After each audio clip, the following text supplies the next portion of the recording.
বিসমিল্লাহির রহমানির রহিম।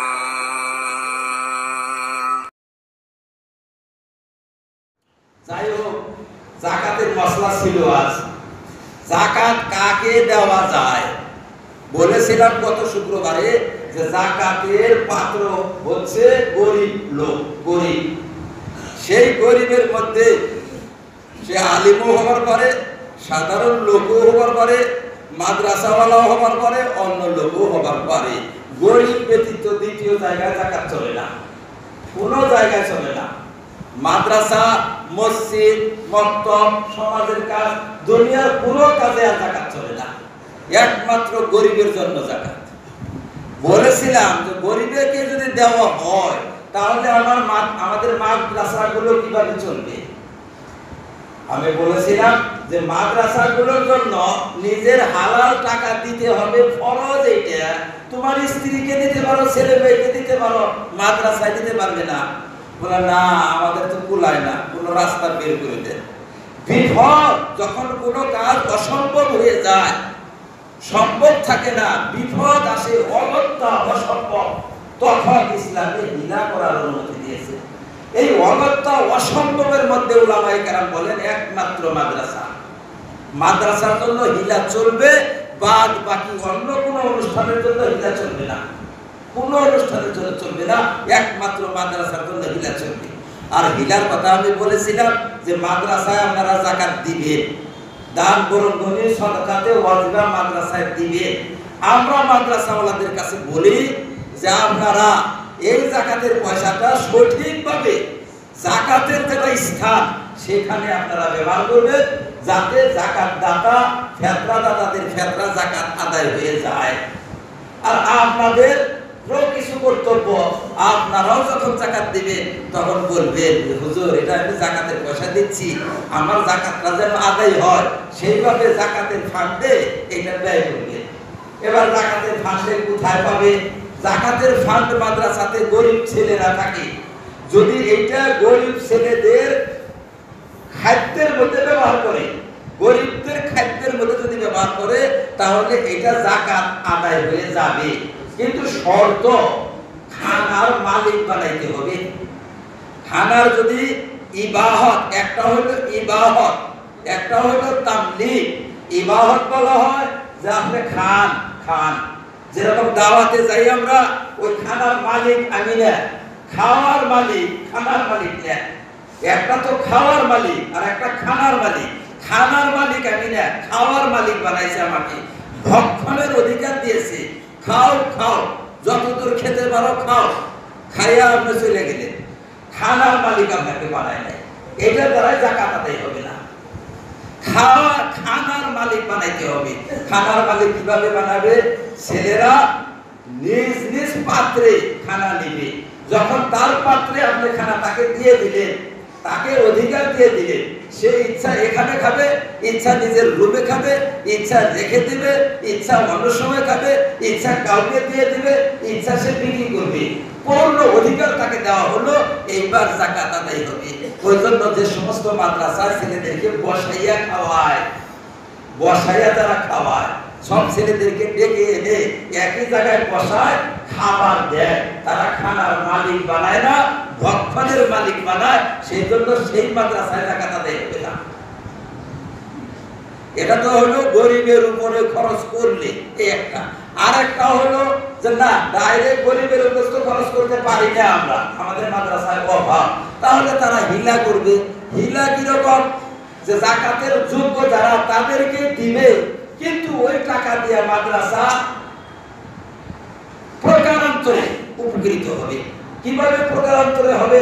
যেমন মাদ্রাসায় আপনারা ভিড় ধরলেন যে আমাদের মাদ্রাসায় ভর্তি যারা হবে তাদের 30,000 বছর ভিড় দিতে হবে।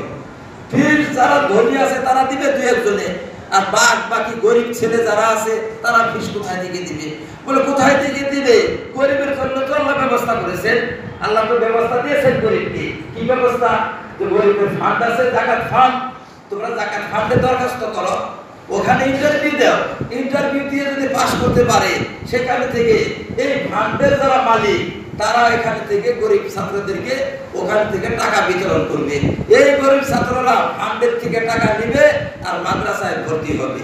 এই ছেলেদের অভাব পূরণ হবে যাকাতের পয়সা দ্বারা, আর মাদ্রাসার অভাব পূরণ হবে ছেলেদের ফিস দ্বারা। এটা হলো প্রকারান্তরে উপকৃত হওয়া। একটা বিকল্প রাস্তা দিয়ে টাকাটা অন্য জায়গায় যাবে না, আমাদের মাদ্রাসায় ফান্ড হিসেবে থাকবে। যেসব ছেলে গরিব আসবে তাদেরকে আমরা টাকা দিব, আর তারা ওই টাকাটা আমাদেরকে ফিস হিসেবে দিবে। এটা যাকাত থাকবে না, এটা ফিসের টাকা হবে। যাকাতের টাকা, যাকাতের যে মুস্তাহিক হকদার যে তাকে দেওয়া হলো, এই একটা রাস্তা আছে, এইভাবে দিতে হবে। এবার প্রশ্ন, দ্বিতীয় প্রশ্ন হচ্ছে যে নিজের আত্মীয় স্বজনকে যাকাত দেওয়া যায় কি না? আত্মীয় স্বজন বুঝবেন দুই প্রকারের। একটা আত্মীয় স্বজন নিজের ঊর্ধ্বসূরি আর নিম্নসূরি, উত্তরসূরি, ঊর্ধ্বসূরি আর উত্তরসূরি, ঊর্ধ্ব বংশ আর নিম্ন বংশ। ঊর্ধ্ব বংশ বলতে ডাইরেক্ট আপনি উপর দিকে যাবেন, ডাইরেক্ট উপর দিকে। ডাইরেক্ট উপর দিকে কিরকম? আমার বাপ, তার বাপ, তার বাপ, তার বাপ না শুধু আপনার বাপ মা, আপনার বাপের মা বাবা, আবার সেই দুজনের মা বাবা, আবার সেই দুজনের মা বাবা, আবার সেই দুজনের মা বাবা, এইভাবে চলতে থাকবেন হযরত আদম আলাইহিস সালাম পর্যন্ত। তাইলে এটাকে বলা হয় ঊর্ধ্বসূরি। আপনার মা বাবা এবং তাদের মা বাবা, তাদের মা বাবা, তাদের মা বাবা, তাদের মা বাবা, তাদের মা বাবা, প্রত্যেকটা লাইনে দুজন দুজন দুজন দুজন আগবাড়বে। দুজন দুজন যেতে যেতে আদম আলাইহিস সালাম পর্যন্ত যান। এই যে সিলসিলা, যেটা ধারা, এই ধারার মধ্যে যাকাত দিতে পারবেন না, কারণ এই ধারাটাই আপনি। শিশুর পিতা ঘুমিয়ে আছে সব শিশুদের অন্তরে, আমার পিতা আপনার অন্তরে ঘুমিয়ে রয়েছে। ওই জন্য পিতারে খাওয়াইলে আর আপনি খাইলে একই। সেই জন্য এই যে একটা ধারা, এই ধারার মধ্যে যাকাত চলবে না।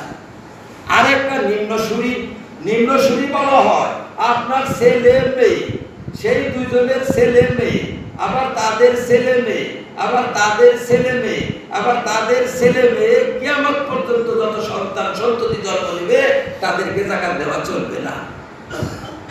এই দুইটাকে দেওয়া যাবে না, উপর দিকে আর তল দিকে যাকাত দেওয়া যাবে না।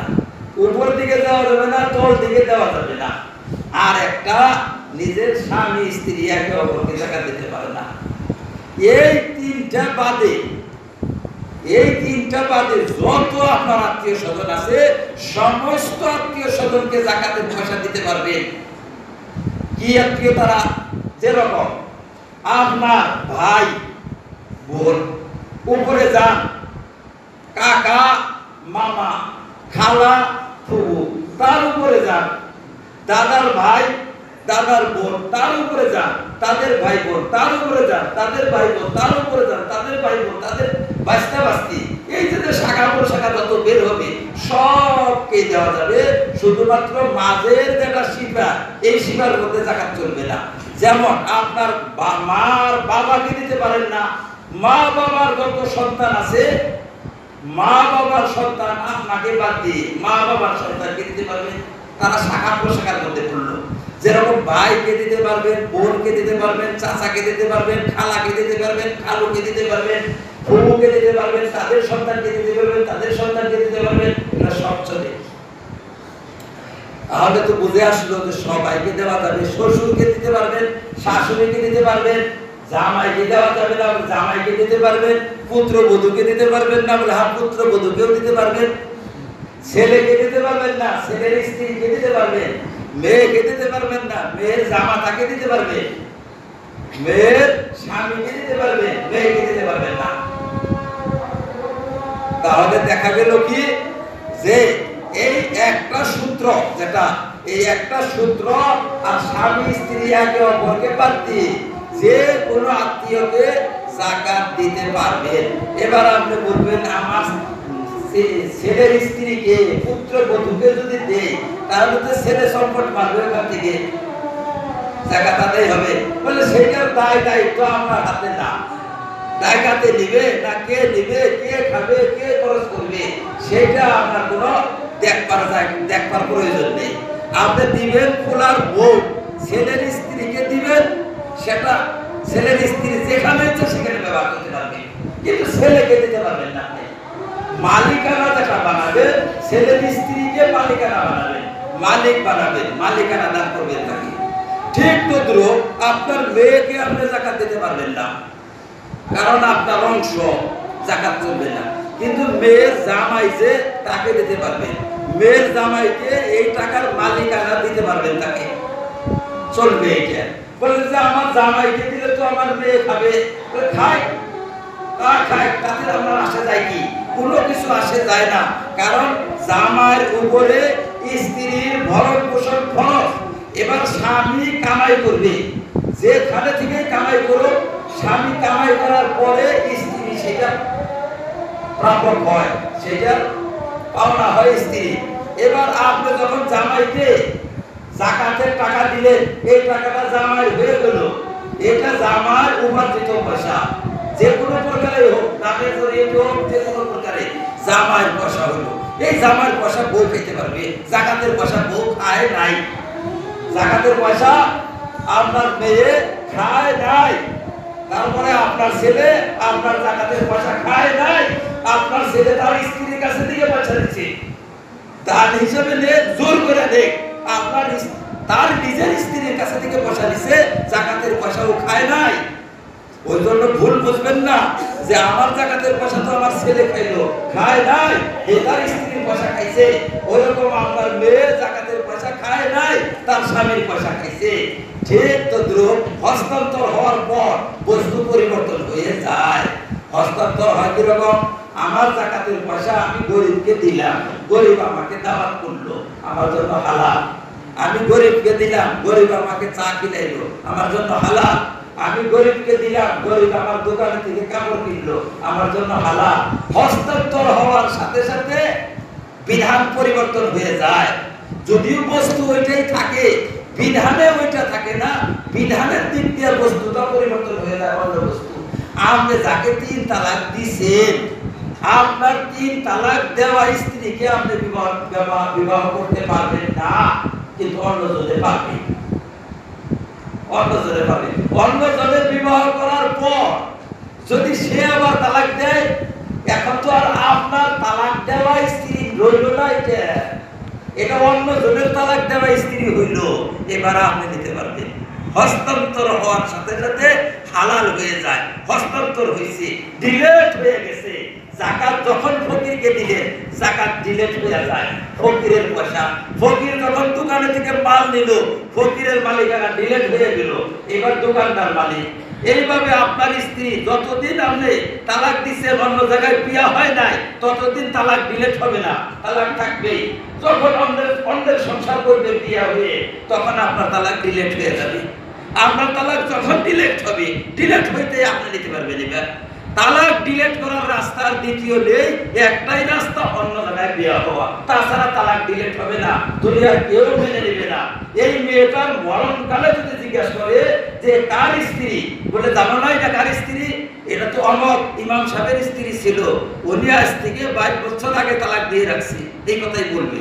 আর যদি অন্য জায়গায় বিয়ে হইতো তাইলেও বলতো না, বলতো এটা কার স্ত্রী মারা গেছে, বললো না এটা তো অমক মহাজনের স্ত্রী, রাইট, মহাজনের স্ত্রী না, এটা অমক মৌলবীর স্ত্রী, রাইট, মৌলবীর স্ত্রী নাকি, মৌলবীর স্ত্রী ডিলেট হয়ে গেছে, কা মৌলবীর স্ত্রী ডিলেট হয়েছে।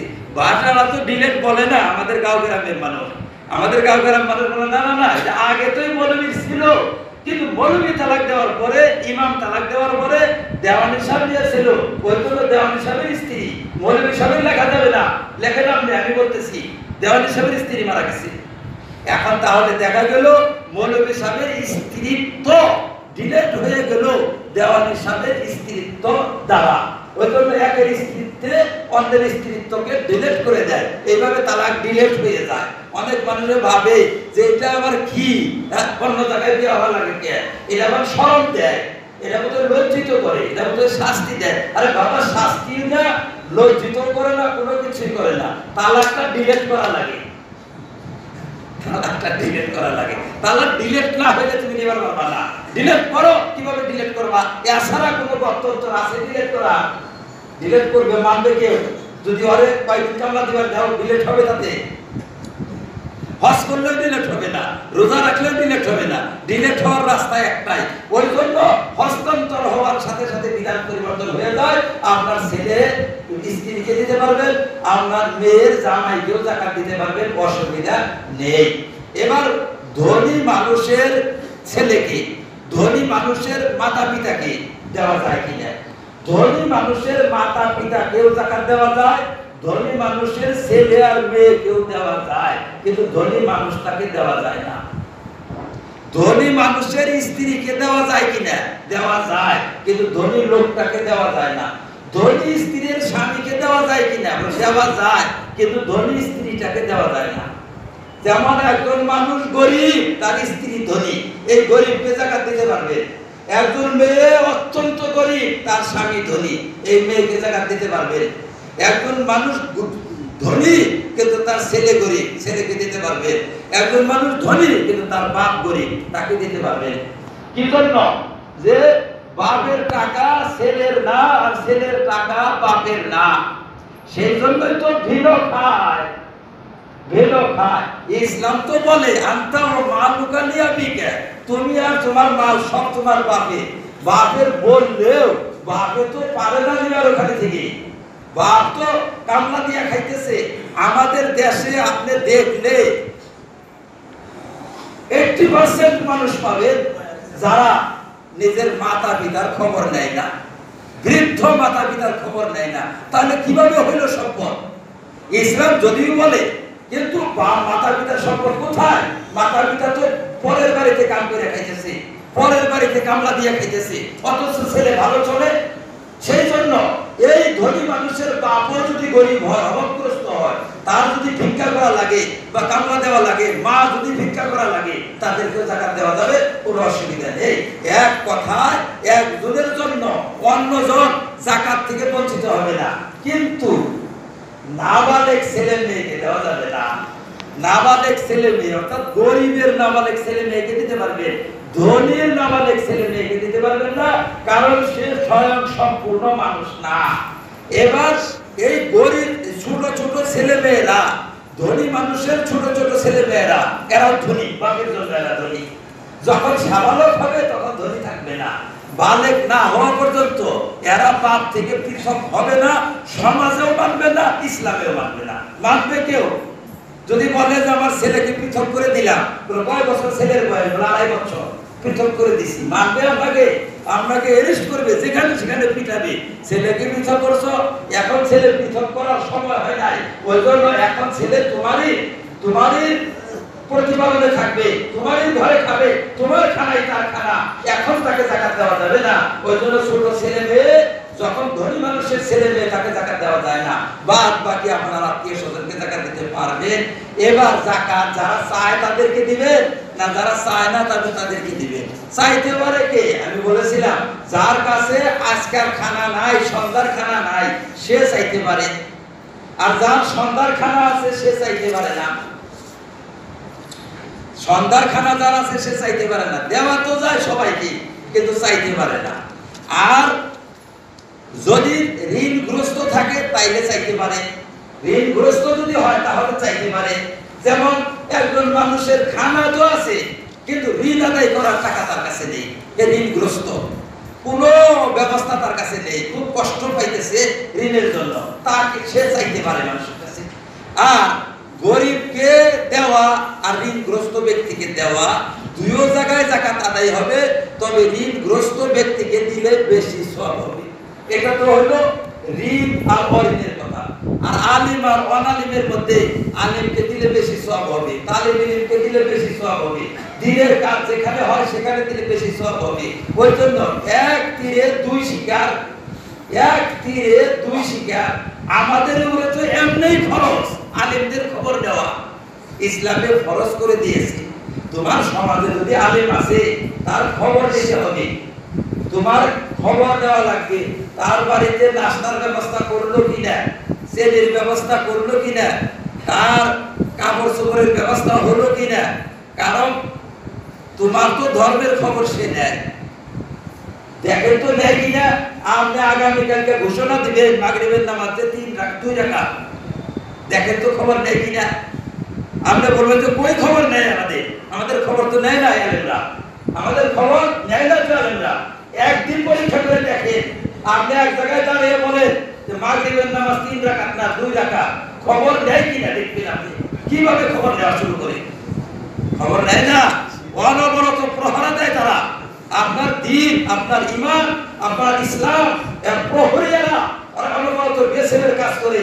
ওই জন্য এদের ভরণ পোষণের খবর নেওয়া আপনার জন্য জরুরি। তাহলে যদি তাকে যাকাত দিলেন তাহলে তো 1 তীরে 2 শিকার হয়ে গেল, 1 তীরে 2 শিকার। আর তাদেরকে দিবেন যখন, তখন কিন্তু যাকাত কইয়া দিবেন না, যাকাত বলে দিবেন না, তাদেরকে দিবেন হাদিয়া বলে, যে হুজুর হাদিয়া দিলাম, হাদিয়া দিবে। আপনার ভাই বোনকে যাকাত বলে দিবেন না, হাদিয়া বলে দিবে। তাদের মান রক্ষা করবে, তাদের ইজ্জত রক্ষা করবে। যাকাত শব্দ করলে মান সম্মানের লাঘব হয়। এই আলিম সাহেবকে দিবেন আপনি মানুষের সামনে, হুজুর যাকাতের 100 টাকা আছে নিয়ে যান, আপনি খান জানি আপনি সদাই করবে, তার মান সম্মানের লাঘব হয়। আপনি বলবেন হুজুর এটা হাদিয়া।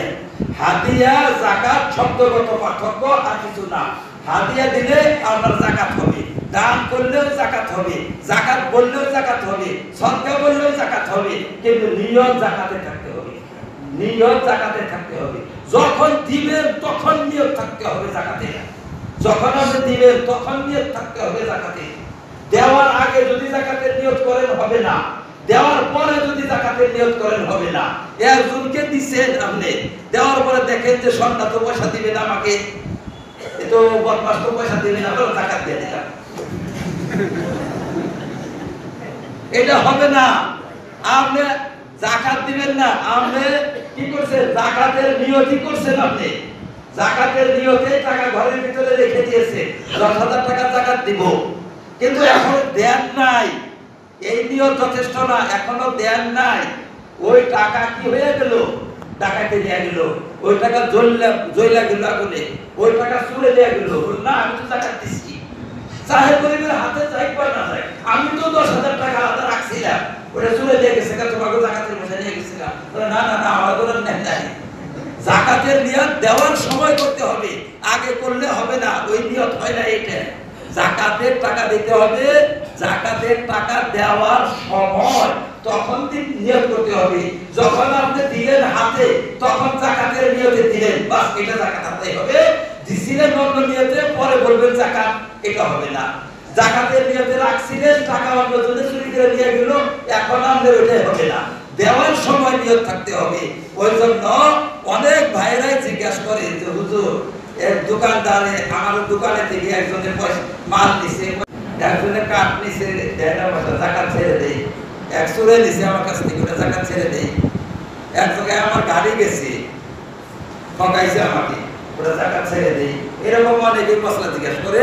মোট কথা আপনি ফর্মুলা জানলেন, দেওয়ার সময় যাকাতের নিয়ত না করলে যাকাত হয় না। তাহলে এবার কি করবে? অনেক ভাই আছেন আমাদের যারা হয়তো গরিবকে টাকা কর্জ দিছে, কিছু ঋণ ধার দিছে, গরিবে দিবার পারে না। তাদের রাস্তাটা কি? তাদের একটা রাস্তা আছে, তাকে ডাকবে, ডাইকে এটা বলবে যে আপনাকে আমি এই 5,000 টাকা হাদিয়া দিলাম, নিয়ে যান, এই 5,000 টাকা আপনাকে হাদিয়া দিলাম। আর যদি যাকাত বলা যায়, যাকাতই বলবেন, সব মানুষের সামনে যাকাত বলা যায় না, যাকাত বলবেন, যাকাত দিলাম। যাকাত নিয়ে যখন রওনা দেবে তখন ডাক দিবেন, ভাই সাহেব শুনেন, কি আমি তো আমার কাছে টাকা 5,000 পেয়েছিলাম, টাকাটা দিবেন না। এখন বলবে যে এখন তো পারি না, পরে দিতে পারি, টাকা নাই, এখন জোগাড় করে দিব। এই কথাটা তো বলার আর সুবিধা নাই না, আছে টাকা তো হাতে, তার পকেটে, ও যাবার পারবে না এখন। যদি যাবার নিকা নয়, আমরা দুজন মানুষ ডাক দেবে, এই গেছে তোমরা, এই গাও, এই মানুষটাকে ধরো তো, টাকা পয়সা আছে কিনা পকেটে দেখা তো। এখনো যাইতে পারবে না, এইবার টাকা আপনি তার কাছ থেকে কাইরা রেখে দেন, তারে পিঠে 1 টাকা রেখে দেন। আপনার যাকাত তো আদায় হয়েছে, এবার টাকা রেখে দিলেন, যেটা পিঠাইয়া ধইরা পাইয়া এই টাকা আপনার ঋণ পরিশোধ করলেন, আপনি পরে জাহান্নামের আগুন থেকে মুক্ত করে দিলেন। এই রাস্তায় দিতে হবে, ওকে দেন দিয়ে আবার ওর কাছ থেকে রাখে, এইটা হলো রাস্তা। এই রাস্তায় যদি দেন তবে হবে। আর এমনি আমরা মনে মনে বলবেন জাকাত দিয়ে দিলাম, এটা জাকাত হবে না। জাকাতের জন্য জাকাত দেওয়ার সময় বের থাকতে হবে, তবে তো জাকাত আদায় হবে। জাকাতের মশলা, ফেতরার মশলা ওই একই মশলা, এগুলা সব ক্ষেত্রে ওই একই। ফেতরার মধ্যে একটা মশলা যে একটা ফেতরা একজনকে, অন্তত পক্ষে একটা ফেতরা একজনকে দেওয়াটা ভালো, মুস্তাহাব। একটা ফেতরা ভাগ করে দুইজনকে দেওয়া মুস্তাহাবের খেলা। কি জন্য মুস্তাহাব? কোন আলেমের মতে একটা ফেতরা একজনকে দেওয়া জরুরি। একটা ফেতরা একজনকে না দিলে হবে না, একজনকে একটা ফেতরা দিতে হবে। কমসে কম দুইটা দেন, কমসে কম একটা দিতে হবে। কারণ আপনি দিলে তার দুইটা দেয়, দুইটা দিয়ে কি করবে? তার খানা হবে, 1 টাকায় খানা হবে, তার পুরা ফেতরাটা দিতে হবে। তবে এটা কিছু উলামারা আবার বলছেন যে না, কেউ দিতে পারবে, আপনার কাছ থেকে 2 টাকা, ওর কাছ থেকে 2 টাকা, ওর কাছ থেকে 2 টাকা, ওর কাছ থেকে 2 টাকা, এরকম নিয়ে ওর খানা হয়ে যাবে। ওই জন্য একজনকে পূর্ণ একটা সরকার পয়সা, একটা ফেতরার পয়সা দেওয়াটা ভালো, উত্তম। ওই জন্য তাহলে দেখা গেল যে জাকাতের পয়সা নিজের আত্মীয় স্বজনকেও দেওয়া যায়, নিজের ভাই বোনকে দিবেন, তাদেরকে কাপড় কিনা দিবার পারেন, চেনি কিনা দিবার পারেন, তাদেরকে সদাই করে দিতে পারেন, তাদেরকে অলংকার কিনা দিবার পারেন। যে জিনিসটার মধ্যে মালিকানা পাওয়া যায়, মালিকানা হইলেই জাকাত আদায় হবে, মালিকানা না হইলে জাকাত আদায় হবে না। আপনি বললেন যে আমার গাড়িতে চলো যাই, আপনি নিয়ে গেলেন গুয়াহাটি, আবার গুয়াহাটি থেকে ঘুরে নিয়ে আপনি 1000 টাকা জাকাত হিসাব করলেন যে 1000 টাকা তো লাগতো গুয়াহাটি যাইতে যেতে, আমি 1000 টাকা জাকাত দিয়ে দিলাম, হবে না, এটাই জাকাত, জাকাত হবে না। খাওয়াইয়া দিলে যখন জাকাত হয় না, গাড়িতে উঠাইয়া দৌড়াইলে জাকাত হবে না। জাকাত হবে কোন সময়? যখন আপনি তাকে এই পয়সাটা দিলেন, আপনি তাকে 1000 টাকা দেন, দিলেন, দেওয়ার পরে বলবেন যে ভাই আমার গাড়ি যে দিয়ে গেছিলেন, দিয়ে গুয়াহাটি নিয়ে গেছিলেন, গাড়ির ভাড়াটা তো দিলেন না। বলবে কত ভাড়া? বলে 1000 টাকা ভাড়া তো লাগে কমসে কম, ভাড়াটা তো দিলেন না, ভাড়াটা কবে দিলেন? আজকে পারলে দিয়ে যান। আজকে তো আমার কিভাবে বল, আমার কাছে টাকা নাই, 1000 টাকা আপনি দিচ্ছেন কিভাবে? এখন যে ভাড়াটা রেখে দেন, আপনি ভাড়াও রাখলেন, জাকাত হয়ে গেল। ভিতরে ভিতরে আপনি কষ্ট পাচ্ছেন যে গাড়ি নিয়ে গেল, গাড়ির ভাড়া দিল না, কষ্ট আপনার ভিতরে ভিতরে। এই কষ্ট পেলে আপনিও কষ্ট দুনিয়ায় পাচ্ছেন, আর ও আখিরাতে কষ্ট পাবে। লা ইয়াহিল্লু মালু ইমরিইন মুসলিমিন ইল্লা বিতিবি নাফসিহি। যতক্ষণ পর্যন্ত আন্তরিক প্রশান্তি না থাকবে, ততক্ষণ পর্যন্ত কোনো মানুষের মাল হালাল হয় না, দিলেও হয় না। মাল দিলেও হালাল হয় না, দিছে বেকরে বইয়া, দিছে চক্ষু লজ্জায়, দিছে মান রক্ষা করবার জন্য, দিছে সমাজের খাতিরে, দিয়েছে লোকালয়ে নিজের মান রক্ষার জন্য। এগুলা হালাল হয় না, এগুলাকে ডাকাতি বলা হয়। অন্তরের প্রশান্তি সহকারে যেটা দিবে, অন্তরের তৃপ্তি সহকারে যেটা দিবে, সেইটা হালাল হবে, তাছাড়া হালাল হবে না। এখন আপনি হাজার হাজার মশলা বের করতে পারবে, জবরদস্তি যারা চান্দা করে তাদের চান্দা হালাল হয় না। জবরদস্তি যারা এই করে বিয়ার সময় 500-1000 টাকা রাখে, রাস্তায় রাখে, আবার কোনো সময় সমাজের দিকে রাখে, দিতে হবে। আমাদের সমাজের আইন এটা, তোমার আইন তোমার সমাজে, আমার টাকা লাগবে কেন? আমার টাকা লাগবে, তোমার আইন ছিল না। এই যে আইন বানায় দিছে, এটা তো কিয়ামতের দিন কি অবস্থা হবে আল্লাহ এই জানে কি অবস্থা হবে। এই যে বিয়ার মধ্যে যে ডাকাতি করে, নশামুখর কাছে থেকে টাকা রাখে, যে আমাদের সমাজে 501 টাকা, আমাদের সমাজে 1000 টাকা, এটা দিতেই হবে বলে আপনি আইন আমার টাকার উপরে করবেন। এই আইন প্রণেতা আপনাকে কে বানাইছে? কে আপনাকে আইন প্রণেতার অধিকার দিছে? আপনি আইন বানাবেন আমার টাকার উপরে? ওই জন্য টাকা নেওয়া এটা জায়েজ নাই, এটা ঋণ পরিশোধ করতে হবে। যাদের টাকা নিয়েছে তাদেরকে দিতে হবে। ছেলেরা মেয়ের পক্ষ থেকে টাকা নেয়, যৌতুক নেয়, এই টাকা কোনোদিন হালাল হবে না। এই টাকা ঘুরে না দেওয়া পর্যন্ত জান্নাতের দ্বার উন্মুক্ত হবে না, জান্নাতের দ্বার খুলবে না। ওই রকম যারা দোকানে থেকে বাকি নিছে, মহাজনের কাছে থেকে টাকা নিছে, অন্য কোনো প্রকারে কোনো মানুষের টাকা মারছে, কোনো মানুষের টাকা আত্মসাৎ করেছে, মনে রাখবেন আপনার এই টাকা রেখে না দেওয়া পর্যন্ত বেহেশতের আশা করবেন না। আল্লাহর নবী বলেন, মনে রাখো কাল কিয়ামতের দিন টাকাও থাকবে না, কোনো দিরহাম দিনার থাকবে না, সেখানে তো একমাত্র বিনিময় হবে দেখি বিনিময়, আর কোনো কিছু থাকবে না। আর সেদিন কেউ কাউকে মাফও করবে না। সুতরাং হুকুকুল ইবাদ সম্পর্কে তোমরা দুনিয়াতেই সাফ হয়ে যাবে, সাফ। আর হুকুকুল ইবাদ সম্পর্কে অনবরত সাফ সুতরা থাকবে, অনবরত সাফ পরিষ্কার থাকবে, সাফ সুতরা থাকবে। কারণ এখন যদি তুমি কারোবারি করো, কাগজি বিরতি করো, তার পায়ে 1000 পায় 500 টাকা দিয়ে যদি মাপ চাও, দুনিয়াতে মাপ করতে পারে, অনেকেই করবে, অনেকেই মাপ করবে, কিন্তু কাল কিয়ামতের দিন কেউ মাপ করবে না। তুমি মসজিদে দান করো, দাতা হইছো, তুমি যাকাত দাও, যাকাত দাতা হইছো, ফিতরা দাও, ফিতরা দাতা হইছো, তুমি বড় বড় দান করো মানুষের মধ্যে, কিন্তু তোমার ঋণ পরিশোধ করার চিন্তা করো না, তোমার জন্য জান্নাতের দ্বার বন্ধ, জান্নাতের দ্বার তোমার জন্য একবারে রুদ্ধ। ওই জন্য ঋণের খবর দিবে। ঋণ এত মারাত্মক, এত মারাত্মক, আল্লাহর নবী সাল্লাল্লাহু আলাইহি ওয়াসাল্লাম 1 টাকা যদি কোনো মানুষ ঋণগ্রস্ত হয়ে মারা যাইতে, তার জানাজাই করতেন না। মুসলমান করে কি হবে, কি হবে আর জানাজা হয়ে, এত জান্নাতে যাইতে পারবে না, আমি আর জানাজা করব না। হুজুর সাল্লাল্লাহু আলাইহি ওয়াসাল্লাম তার জানাজা করতেন না 1 টাকা ঋণগ্রস্ত অবস্থায় মারা গেলে। সেই জন্য আপনারা ঋণ সম্পর্কে সাফা হয়ে যান, পরিষ্কার হয়ে যান। সাফা হওয়ার রাস্তা একটা তো পরিশোধ করেন, আর একটা তার কাছে মাপ চান, আর একটা যদি পারেন না ভালোভাবে কাগজে লিখে সাক্ষী বানায় রাখেন, বাবা দেখ আমার কাছে অমুক এত টাকা পায়, যদি আমি হঠাৎ মারা যাই এই টাকাটা কিন্তু আদায় করতে হবে, এরকম সাফা থাকতে হবে।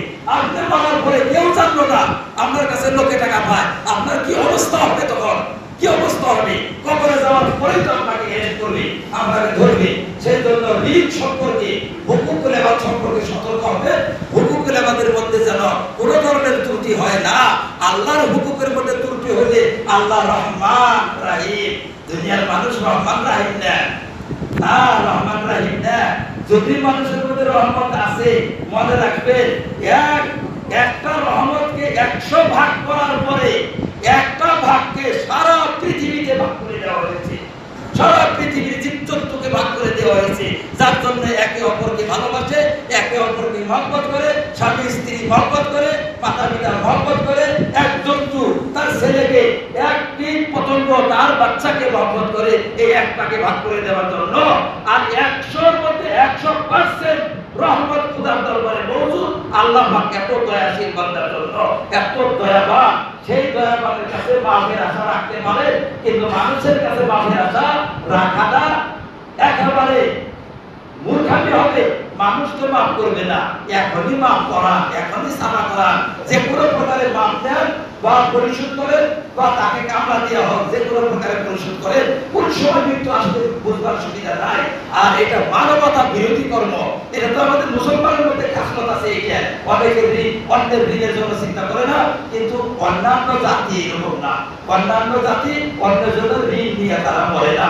আমাদের এই দোষটা, আমাদের এই কলঙ্কটা দূর করার চেষ্টা করেন। আল্লাহ পাক যেন আমাদেরকে হুকুকুল ইবাদের পরিপূর্ণ চিন্তা করার তৌফিক দান করেন। কোন মানুষের যেন ঋণ নিয়ে আমাদেরকে করতে হয় না। আল্লাহ আমাদের এই আবেদন কবুল করো। এখন